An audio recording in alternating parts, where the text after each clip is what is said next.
Elanthoor rubber ഉൽപാദക സംഘം കൂൺ പരിശീലനം ഇടപ്പരിയാരം നളന്ത മന്ദറിൽ നടന്നു. Rubber board deputy commissioner Shiny K Ponnan പരിശീലനം ഉദ്ഘാടനം ചെയ്തു. മറ്റുള്ള കൃഷിയുടെ ഉൽപാദനം പോലെ അല്ല അതെടുക്കുന്നത്. വളരെ സങ്കീർണമായ രീതിയിലാണ് അതിന്റെ ഉൽപാദനം എടുക്കുന്നത്. അപ്പൊ അത് നമുക്ക് അതിനുള്ള അഭ്യാസം കിട്ടണം. എങ്കിൽ മാത്രം അത് കിട്ടിയാൽ മാത്രം പോലെ അതിന് സ്കില്ലും വേണം. നമ്മൾ ഡ്രൈവിംഗ് പഠിക്കുന്ന പോലാണ് ഇത്.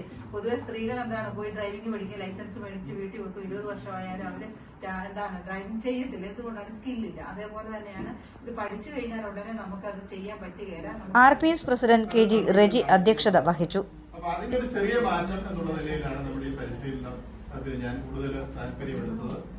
ഫുഡ് കഴിക്കേണ്ട അളവിലും കഴിക്കേണ്ട രീതിയിലും നമ്മൾ കഴിച്ചില്ല എങ്കിൽ ഭാവിയിൽ വലിയ ആരോഗ്യ പ്രശ്നങ്ങളെയാണ് നമ്മൾ നേരിടുന്നത് എന്നുള്ള കാര്യത്തിൽ യാതൊരു തർക്കവുമില്ല.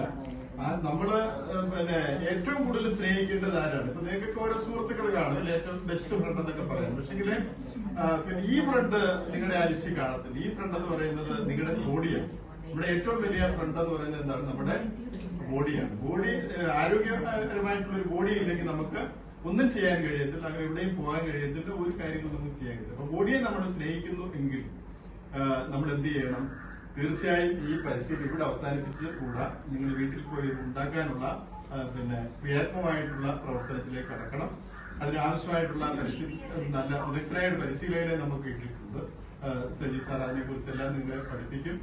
അപ്പൊ ഭാവിയിലെ ആശുപത്രിയുടെ എണ്ണം കൂടിക്കൂടി വരുന്ന ഒരു സാഹചര്യത്തിലേക്ക് നമ്മൾ പോകരുത്.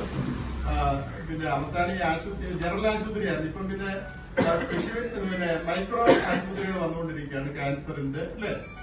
Assistant development officer Ajitha K, RPS vice president Biju P Thomas, director Biji Varghese Nellikkunnath, Sreekala Reji, Salama Biji Varghese എന്നിവർ പ്രസംഗിച്ചു. വടശ്ശേരിക്കര ഓമന മഷ്റൂം ഡയറക്ടർ ജേക്കബ് തോമസ് കൂൺ കൃഷിയുടെ പരിശീലനം നൽകി.